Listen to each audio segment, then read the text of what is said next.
तो देखिए, यूरोप में पुनर्जागरण के बाद क्या होता है कि धर्म युद्ध वहां पे होना स्टार्ट हो जाते हैं।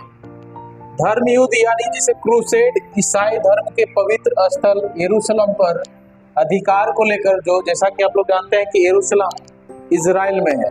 कहाँ पर है जी? इजराइल में, जहाँ पे अभी भी फिलिस्तीन और इजराइल के बीच क्या चल रहा है? अभी भी युद्ध चल रहा है ना? क्यों वहाँ पे युद्ध चल रहा है? तो हम लोग को पता है कि वहाँ पे ईसाई जो ईसा मसीह थे, है ना, जो ईसाइयों के धर्म गुरु है, जिनका क्या हुआ, तो वहाँ पे जन्म हुआ था, है ना। इसीलिए ईसाई लोग क्या करते हैं, अपना वहाँ पे पवित्र स्थल मानते हैं। और वो मुस्लिम लोग क्या मानते हैं कि ये बोलते हैं कि ये जगह क्या था, पहले मेरा था। और इन जो यहूदी जो अभी बोलते हो, है ना, ईसाई धर्म जो वहाँ के इजरायली लोग हैं, वो कहते हैं कि इन लोगों ने यहाँ पे आके क्या कर लिया है, कब्जा कर लिया है। तो अभी देखा होगा कि गाजा पट्टी और ये इजराइल के बीच काफी युद्ध चल रहा है, उसमें ईरान वगैरह भी क्या हो गए, इसमें शामिल हो गए, है ना। तो इसी को, यरूशलेम को लेकर, पर अधिकार को लेकर ईसाइयों और तुर्कों के बीच क्या चलते रहा था? 200 वर्ष तक क्या चलते रहा थी? युद्ध चलते रहा। कितने साल तक चला? 200 सालों तक। लेकिन युद्ध के माध्यम से पूर्वी देश में क्या हुआ, पूर्वी देशों का संपर्क हुआ, यूरोपियों को तर्क शक्ति, है ना, यूरोपियों और उनके माध्यम से युद्ध को लेकर प्रयोग और वैज्ञानिक के खोजों के साथ साथ भौगोलिक खोजों के लिए प्रोत्साहन मिला, है ना। युद्ध के साथ साथ उनको बहुत चीज कुछ सीखने को मिला यूरोपियंस को, है ना। और इन्हीं सीखने के बाद वो क्या करते हैं, धर्म युद्ध के बाद क्या होता है कि लोगों में अरबी अंक पद्धति, बीज गणित जिसे अलजेब्रा बोलते हैं, है ना। फिर कागज का आविष्कार हुआ, है ना। कागज का आविष्कार सबसे पहले कहाँ हुआ था?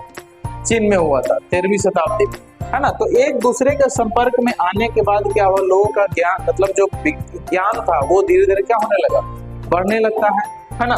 और इस सबसे नए नए चीजों से लोग क्या होते हैं, परिचित होना शुरू होते हैं। फिर देखो, अब इसी के बाद जब लोगों में बुद्धि आती है ना, ज्ञान का प्रभाव बढ़ता है, लोग काफी ज्यादा साइंस व टेक्नोलॉजी के बारे में लोग जानने लगते हैं, तो लोग जो पुराने चीजों थे उसको वो लोग क्या करने लगते हैं, छोड़ने लगते हैं। जिसमें एक था सामंतवाद, जिसको इंग्लिश में बोलते हैं फेडरलिज्म। क्या बोलते हैं?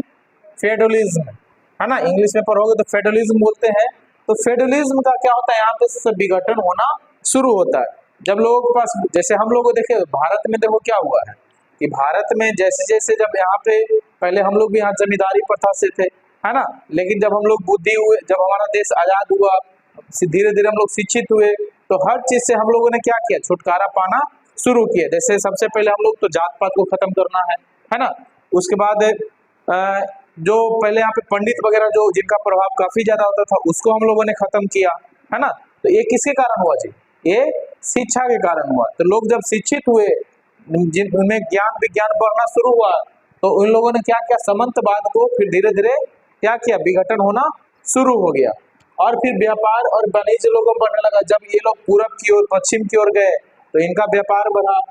फिर कहता, धर्म युद्ध के कारण यूरोपीय व्यापारियों का पूर्वी देशों के साथ व्यापार कारण हुआ, है ना। धर्म युद्ध के कारण लोग आपस में लड़ते थे, लड़ने के कारण फिर क्या हुआ, दोनों में आपस में संबंध भी स्थापित हुआ होगा, जिसके कारण लोगों में क्या हुआ, व्यापार फिर होना शुरू हो गया, है ना।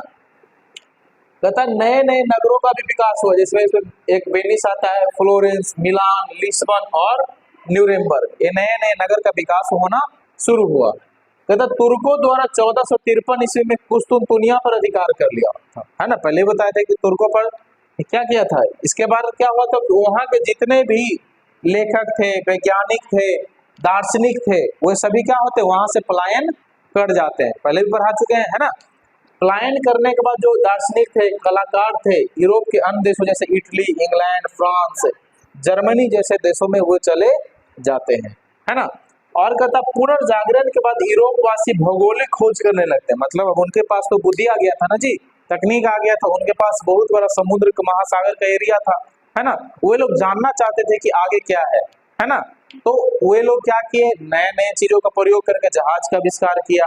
जहाज का आविष्कार किया तो शुरुआत में उनको बहुत सारी परेशानियां भी झेलनी पड़ी, लेकिन जब धीरे धीरे उसमें वो थोड़ा सा आगे बढ़े, तो नए नए चीज का आविष्कार हुआ। उसमें क्या हुआ, आविष्कार हुआ, एक कंपास का आविष्कार उन लोग करते हैं, है ना। पुनर्जागरण करने लगे, नए समुद्रिक मार्गों की खोज हुई और बड़े जहाजों का निर्माण किया। सबसे इंपॉर्टेंट जो था वो था कंपास। एक चीज और खोज होता है जिसे दूरबीन का आविष्कार किया था। दूरबीन का आविष्कार कौन किया था? गैलीलियो ने किया था। कौन किया था? गैलीलियो ने किया था दूरबीन का आविष्कार।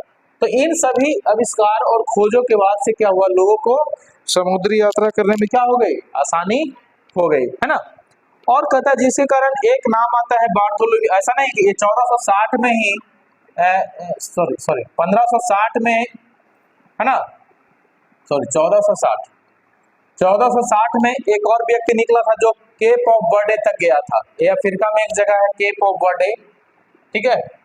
लेकिन धीरे धीरे लोग क्या हुए, धीरे धीरे अपने आप को बढ़ाते हुए 1488 में बार्थोलोम्यू डियाज, क्या नाम है, बार्थोलोम्यू डियाज ने 1488 में अफ्रीका का अगर ये हिस्सा देखोगे, है ना, निचला हिस्सा, तो ये यहाँ तक पहुंचा था।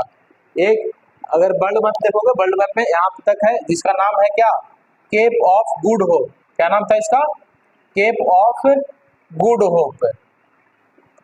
तो यहाँ तक ये पहुंचने में क्या हुआ, यहाँ तक पहुंचने में ये अपना योगदान दे पाया बार्थोलोम्यू डियाज। उसके बाद आगे नहीं जा पाया, लेकिन इसके बाद आगे जो सफर होता है केप ऑफ गुड होप तक यात्रा करता है। 1492 में वेस्ट इंडीज और अमेरिका की खोज होती है। तो इसका खोज कौन करता है? कोलंबस करता है। उसके बाद